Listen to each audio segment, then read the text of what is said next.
کہہ رہا تھا کہ دیکھو نبی صلی اللہ علیہ وسلم نے اپنے دور کے وسائل اختیار کیے. آج اپنی بات دنیا تک پہنچانے کے لیے الیکٹرانک میڈیا سب سے تیز رفتار ذریعہ ہے. الیکٹرانک میڈیا کا مطلب یہ ہے کہ آپ گھوڑے پہ بیٹھ کے نہیں, آپ ریڈیائی لہروں میں اپنی آواز کو سوار کر کے پوری دنیا میں پہنچا دیتے ہیں. تو جو ریز کا استعمال کر رہا ہے وہ ایک سیکنڈوں میں اپنی بات پوری دنیا تک پہنچا دے گا, اور جو باطل قوتیں ہیں اور جو اہل حق ہیں وہ اپنی بات پہنچانے کے لیے وہ پرانا طریقہ استعمال کریں گے تو بھائی باطل کی بات پہنچ جائے گی, حق کی بات بولو بھائی نہیں پہنچے گی. ابھی یہ ارطغرل ڈرامہ جو چل رہا ہے نا, اس پر تو میں نے کلپ ریکارڈ کروایا تھا. ڈرامے تو بہرحال صحیح نہیں ہوتے, لیکن اس میں ایک چیز بار بار میں لوگوں سے کہتا ہوں کہ آپ کو پتہ ہے یہاں تک بھی اطلاعات آ رہی ہیں کہ سپریم کورٹ میں اس ڈرامے کے خلاف لبرلز لوگ جا رہے ہیں. سنا ہے میں نے واللہ عالم کہ اس ڈرامے پہ پابندی لگوائی جائے پاکستان میں. اس کا مطلب ہے کہ لبرلز کو اس سے کچھ خاص قسم کی تکلیف بولو بھائی ہو رہی ہے. اب علماء بھی کہہ رہے ہیں حرام ہے, بالکل مت دیکھو. ٹھیک ہے, علماء اپنے علم کے حساب سے ایک بات صحیح کر رہے ہیں, لیکن لبرلز ان علماء کے فتوے کو آج دنیا کے سامنے دکھا رہے ہیں. اس سے پہلے آپ نے کبھی کسی عالم کے فتوے کو ڈرامے کے بارے میں نہیں دکھایا ہے. میرا بھی بیان, میں نے ڈراموں کے خلاف بیان کیا تھا, وہ بیان میرا چلایا ہے. ایک انگلش اخبار میں میرا بیان آیا, انگلش میں ٹرانسلیشن کے ساتھ میں اپنا بیان پڑھ رہا ہوں کہ ڈرامے دیکھ. میں نے کہا یار یہ انگلش اخبار اتنا نیک کب سے ہو گیا کہ مفتی طارق مسعود کے بیان کی ٹرانسلیشن انگلش میں چلا رہا ہے. وہ ڈرامے مت دیکھو, ڈرامے یوں, ڈرامے اتنے نیک, ہمارے نیوز پیپر اتنے نیک کہ علماء کے ڈراموں کے بارے میں فتوے. تو پتہ یہ چلا کہ وہ پرانا بیان اٹھا کے کہاں لگایا جا رہا ہے, اس ڈرامے پر. تو میں یہی میری پہلے بھی یہی موقف تھا کہ جو ڈراموں سے بچتے ہیں وہ بچے رہے ہیں. ارطغرل کی تاریخ پڑھ لیں کتاب سے, لیکن جو فلمیں دیکھ رہے ہیں, سینما گھر میں جا رہے ہیں, پب جی کھیل رہے ہیں سارا دن بیٹھ کے, اس سے بہتر ہے کہ وہ دنیا چھوڑ دیں گے, ڈرامے نہیں چھوڑیں گے. تو ان کو ہم کہتے ہیں کہ یار یہ دیکھ لو, اس سے تمہیں کچھ ہسٹری پتہ چلے گی, کچھ تمہارے اندر جوش جذبہ پیدا ہوگا, مایوسی کے بادل چھٹیں گے, پتہ چلے گا ہماری تاریخ کیا تھی. آپ کو دیکھیں سکندر اعظم کو دنیا کا سب سے بڑا فاتح کہا جاتا ہے, حالانکہ دنیا کے سب سے بڑے فاتح حضرت عمر بن خطاب تھے. اتنے تھوڑے عرصے میں 22 لاکھ مربع میل پر تاریخ میں کسی شخص نے ایسی کامیاب حکومت نہیں کی ہے. لیکن پروپیگنڈا کیا ہے, کہیں نام آتا ہے ان کا؟ اور اس نے تو پتہ کتنے لوگوں کو قتل کروایا ہوگا. اور حضرت عمر کی اطاعت کیسی تھی, ایسا کمانڈر کہ خالد ابن ولید جن کے ہاتھ میں فتوحات ہو رہی ہیں, ایک آرڈر جاری کرتے ہیں کہ ان کو معزول کر دیا, فوراً وہ معزول ہو کے فوجیوں کی طرح لڑنا, سپاہیوں کی طرح لڑنا شروع کر دیتے ہیں. تاریخ میں کسی کمانڈر کی نہیں ہوئی ہے, لیکن ہے کہیں یہ. تو ہماری تاریخ تو ترک جو 700 سال تقریباً 500 سے 700 سال انہوں نے خلافت کی ہے. جاپان قرضے لیتا تھا خلافت عثمانیہ سے, سمجھ میں آ رہی ہے بات؟ یورپ کو قرضے دیتا تھا, یورپ ڈرتا تھا. تو اتنی مسلمانوں کا شاندار ماضی ہے. یہ تو اب 100 سال بھی نہیں ہوئے ہمیں تباہ ہوئے ہوئے.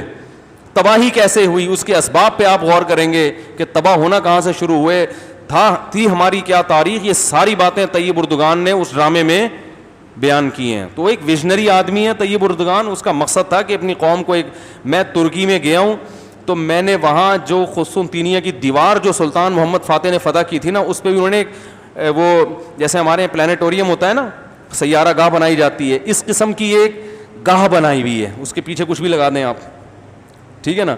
یعنی وہ پوری منظر انہوں نے دکھایا ہے اس میں کہ کس طرح سے حملہ ہوا تھا.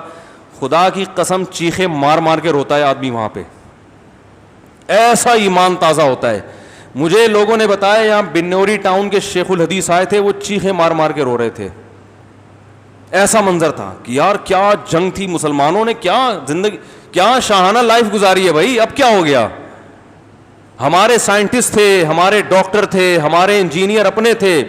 بادشاہی مسجد میں آپ نے نظام دیکھا ہے نا, ادھر وہ کیسا کیا انجینئر تھے وہ کہ انہوں نے ادھر ایک تقریر ہو رہی ہے اور وہ کوئی بجلی کا نظام نہیں ہے, کوئی کرنٹ کا نظام نہیں ہے, اور کیسے وہ آواز آخری کونے تک پہنچتی ہے. یہ ٹیکنالوجی ہے.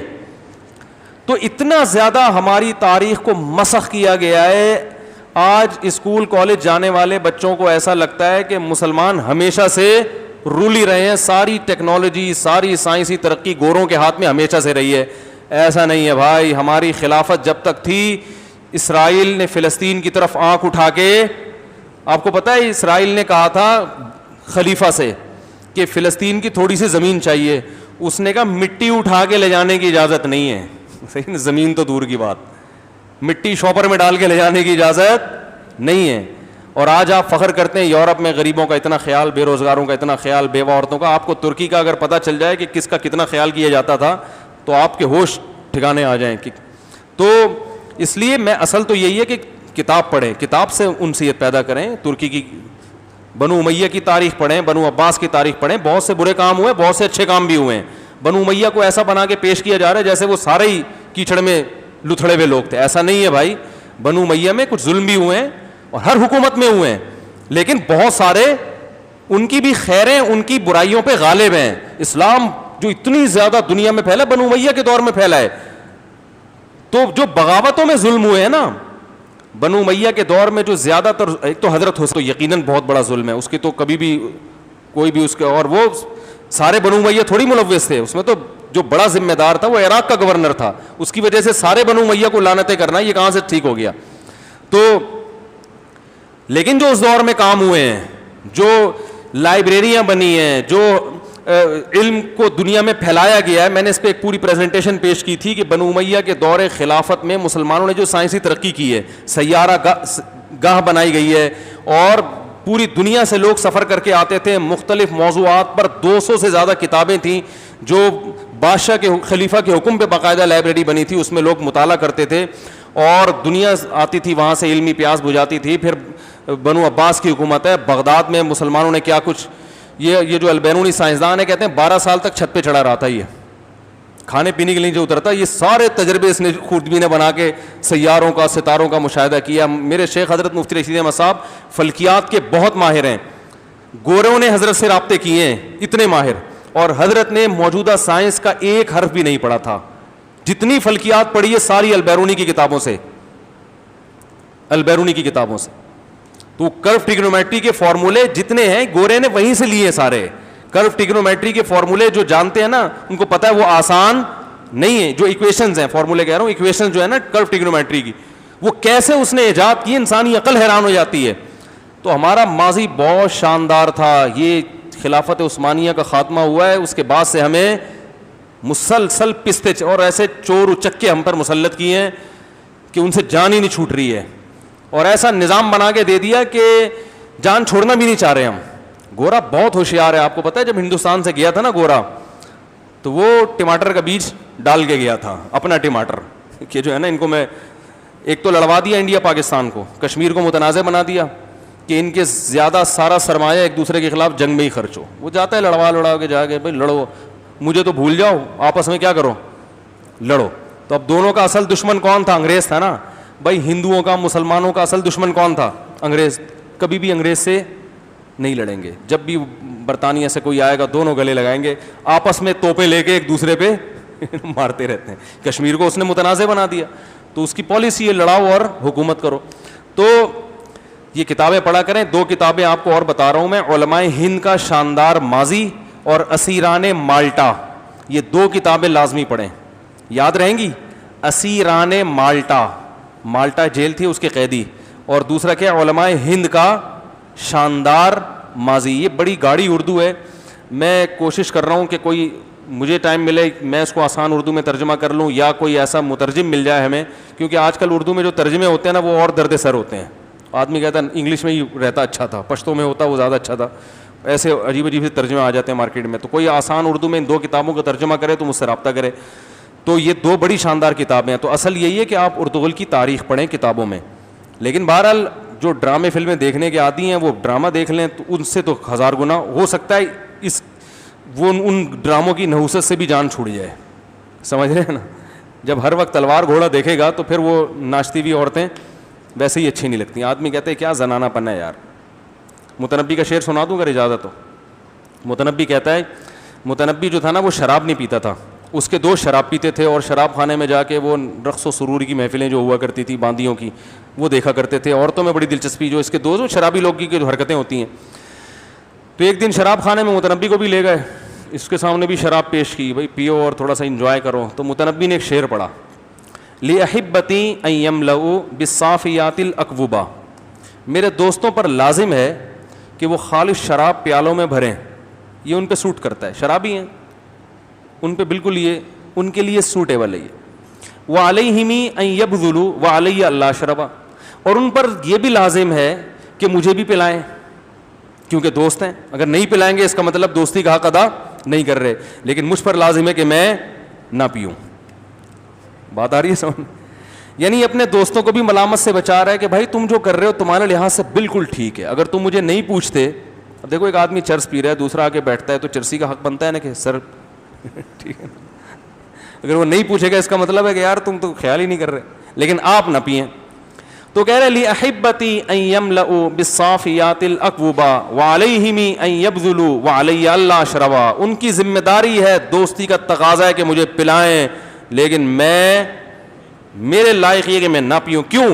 کہہ رہے ہیں وجہ اس کی ہے کہ تمہیں شراب پی کے نشہ آتا ہے, ہمیں گھمسان کی جنگوں میں تلوار ہاتھ میں لے کے گھوڑے پہ بیٹھنے میں مزہ آتا ہے. ہمارے نشے کی جگہ مے خانہ اور رقص و سرور کی محفلیں نہیں ہیں. ہمارا جو مے خانہ ہے وہ میدان جنگ ہے اور گھمسان کی جنگ ہے, وہاں بہادری کے جوہر. کہہ رہے اس میں ہمیں جو نشہ آتا ہے وہ شراب کا نشہ اس کے مقابلے میں کچھ بھی نہیں ہے.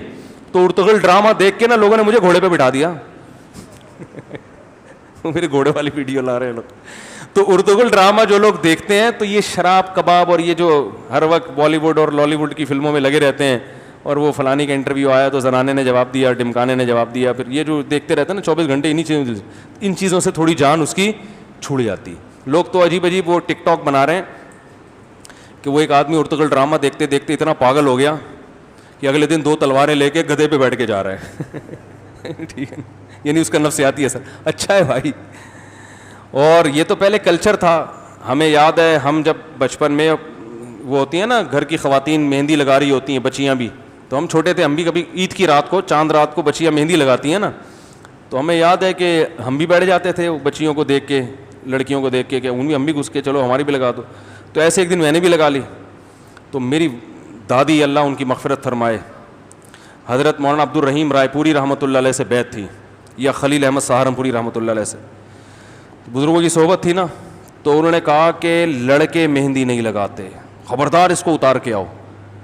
ہم حیران ہو گئے, بھائی ہم تو اتنی سمجھ نہیں تھی. انہوں نے کہا کہ جو بچہ لڑکا مہندی لگاتا ہے وہ بڑے ہو کر تلوار ہاتھ میں نہیں اٹھا سکتا. اس وقت ہم نے اس کو اتنا سیریس نہیں لیا, لیکن اب کہتا ہوں دیکھو یہ تاریخ تھی نا, ہسٹری تھی, اس کے کچھ کھنڈرات ہیں جو باقی رہ گئے تھے, اور اب وہ بھی بولو بھائی ختم.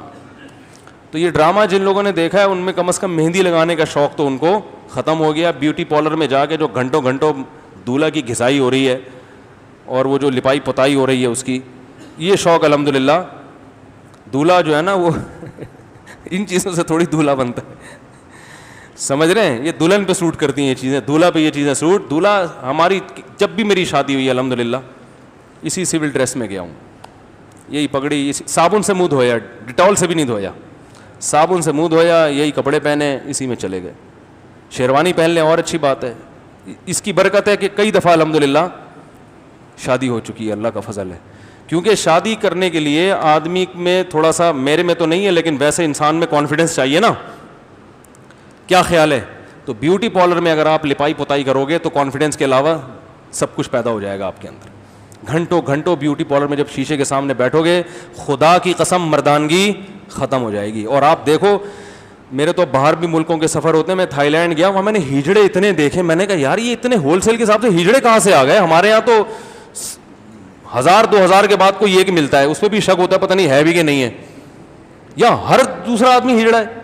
تو انہوں نے بتایا کہ یہ بنے ہوئے ہیں, مرد ہوتے ہیں لیکن نسوانیت عورت پناہ ان میں آتے آتے اپنے آپ کو ہیجڑا بنا لیتے ہیں, اور پھر وہی زنانیہ جیسی حرکتیں, ان کی شکل بھی ایسے ہی عجیب سی, مرد ہو کے عورت جیسی شکل. تو کیا ہو گیا بھائی, اللہ نے تمہیں مرد بنایا ہے, اتنی بڑی اللہ نے تمہیں نعمت دی ہے, تم عورت بن رہے ہو. تو یہ حال ہو جائے گا ہماری بھی نسلوں کا. تو آدمی بنایا بھائی, ارطغرل دیکھیں گے تو آدمی بننے کا شوق, بولو نا بھائی. نہیں دیکھیں, میں کہہ رہا ہوں جو پہلے سے دیکھ رہے ہیں ان کی, ایسا نہ ہر آدمی جا کے دیکھنا شروع کر دے. اس سے خطرہ یہ بھی ہے کہ یہاں ہوتے ہوتے پھر دوسرے ڈراموں کی بھی لت نہ پڑ جائے. اس لیے علماء کہتے ہیں بھائی جو چرس پی, ہیروئن پی رہا ہے اسے ہم کہیں گے تو چرس پی لے, لیکن جو نہیں پی رہا اس کو تھوڑی چرس کا کہا جائے گا. تو لیکن یہ ہے کہ جو دیکھ رہے ہیں, جو ان چیزوں سے اس طرف آئے, ان میں تھوڑا سا ایک شوق پیدا ہو رہا ہے, یار مردوں والی زندگی گزارو, یہ کیا ہر وقت لڑکیوں کے پیچھے پڑے رہتے ہو ہر وقت, اور کیا ہر وقت جو ہے نا عشق معشوقی, اور یہ جو لڑکوں کا آج کل کام ہے, ساری صلاحیتیں, اور وہی ہے نا پیسہ بھی اور ساری صلاحیتیں بھی. وہی ایک بندہ گیا ہوٹل اپنی گرل فرینڈ کو لے کے, کہتے اللہ کے نام پہ 2 دودھ پتی دے دو. تو اس نے کہا کم بخت جب پیسے نہیں ہیں تو دودھ پتی کے بھی پیسے نہیں ہیں تو گرل فرینڈ کیوں رکھی ہوئی ہے؟ کہہ رہے رکھنے کے بعد ختم ہوئے ہیں. ٹھیک, پہلے تھے. تو اپنی صلاحیتوں کو برباد کر رہے ہیں. ڈاکٹر ذاکر نائک صاحب سے سوال پوچھا کسی نے, بہت زیادہ لوگ پوچھ رہے ہیں ارطغرل ڈرامہ دیکھنا جائز. انہوں نے جو جواب دیا صحیح جواب دیا, لیکن مجھے اشکال ہی ہو رہا تھا کہ کسی اور ڈرامے کے بارے میں ڈاکٹر صاحب کے پاس اتنے سوالات نہیں آئے. یہ کیا بات ہے بھائی؟ باقی بھی ڈاکٹر ذاکر نائک سے یہ بھی سوال پوچھو کہ جو بالی ووڈ کی فلمیں دیکھ رہے ہیں حضرت, یہ جائز ہے یا نہیں ہے؟ پوچھا کس کے بارے میں جا رہا ہے؟ اس کا مطلب دال میں کچھ کالا کالا ہے, کچھ کالا کالا ہے دال میں. تو علامہ ابن تیمیہ رحمہ اللہ کا ملفوظ ہے کہ باطل کے تیروں کا رخ جس طرف ہونا, اگر تمہیں حق پہچاننے میں مشکل ہو رہی ہے کہ حق کیا ہے, تو دیکھ لو باطل کے تیروں کا رخ کس طرف ہے. تو سارے لبرل لوگ اس ڈرامے کے پیچھے ہاتھ دھو کے پڑ گئے ہیں. اور یہ بھی بتا دوں, بعض صحافیوں کا تجزیہ ہے, میں نے نہ یہ ڈرامہ دیکھا ہے اور نہ مجھے اس کے بارے میں پوری ڈیٹیل معلوم ہے, مجھے اپنے دوست احباب جو دیکھ رہے ہیں ان سے پتہ چلتی ہے. بعض صحافیوں نے اس ڈرامے کے بارے میں یہ تبصرہ کیا ہے کہ اس کا جو اردو میں ترجمہ ہوا ہے نا, اردو میں ڈبنگ ہے, وہ صحیح نہیں ہے. اس میں حسب ذائقہ ہماری قوم نے تبدیلی کی ہے, سمجھ رہے ہیں نا, بہت سارے ڈائلاگ جو بڑے ہٹو بچوں قسم کے تھے وہ نکال دیے ہیں. تو اس لیے اردو میں جو یہاں ترجمہ ہو کے میڈیا پہ چلایا جا رہا ہے نا, ارے اردو میں جو ڈبنگ ہے اس کی بات کر رہا ہوں, تو وہ سنا ہے. اور یہ مقبول جان کی طرف بھی نسبت کی ہے بعض لوگوں نے, کہ انہوں نے بھی اس پہ اعتراض کیا کہ اردو میں جو ڈبنگ ہوئی ہے وہ صحیح نہیں ہے, اس میں انہوں نے گڑبڑ کی ہے.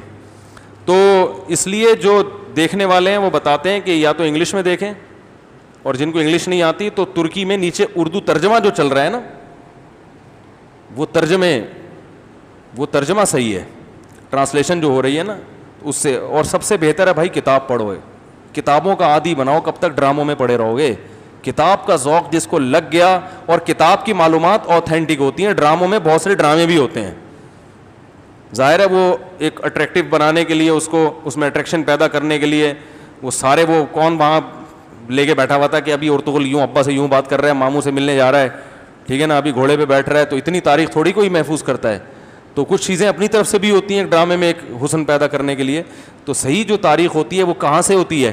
کتاب سے. لیکن پھر بھی ہم کہتے ہیں جو بالی ووڈ کی فلمیں دیکھ رہے ہیں اس سے تو بہتر ہے کہ یا دیکھ لیں, ادھر آ جائیں, ہیروئن چھوڑ کے کس پہ آ جائیں. اور اس چرس میں کچھ فائدے بھی ہیں, صرف چرس برائے چرس نہیں ہے یہ, بلکہ کچھ ایمان بھی تازہ ہونے کا چانس ہے. مجھے علماء سے بھی ڈر لگتا ہے, اس لیے میں بڑا احتیاط سے بات کر رہا ہوں, اور لگنا بھی چاہیے. ظاہر ہے کہ ایک ناجائز چیز کو کیسے ہم پروموٹ کریں, تو علماء بالکل صحیح ہماری کھنچائی کرتے ہیں. لیکن ہم یہ دیکھ رہے ہیں نا کہ عوام جا کدھر کو رہی ہے. اگر ہم عام لوگوں کو اس سے منع کر دیں گے تو منع تو اس سے ہو جائیں گے, اس سے زیادہ بری چیز سے منع نہیں ہوں گے. اس لیے ہم آپ کو کہتے ہیں جو لوگ زمینی حقائق کو جانتے ہیں وہ کہتے ہیں بھائی اس سے بہتر ہے یہ دیکھ لو, دیکھو گے اس سے فائدہ ہوگا, کچھ تاریخ کا پتہ چلے گا, کچھ آپ کا جو ہے نا اچھا ہو جائے گا انشاءاللہ. بس کافی ٹائم ہو گیا میرا خیال ہے. جو میں ویڈیو پہ بات چلی تھی, تو ویڈیو بھی جو ہے نا جدید, یعنی اس زمانے کے ساتھ آپ نے چلنا ہے تو اس زمانے کے اسباب اور وسائل کو اختیار کرنا پڑے گا.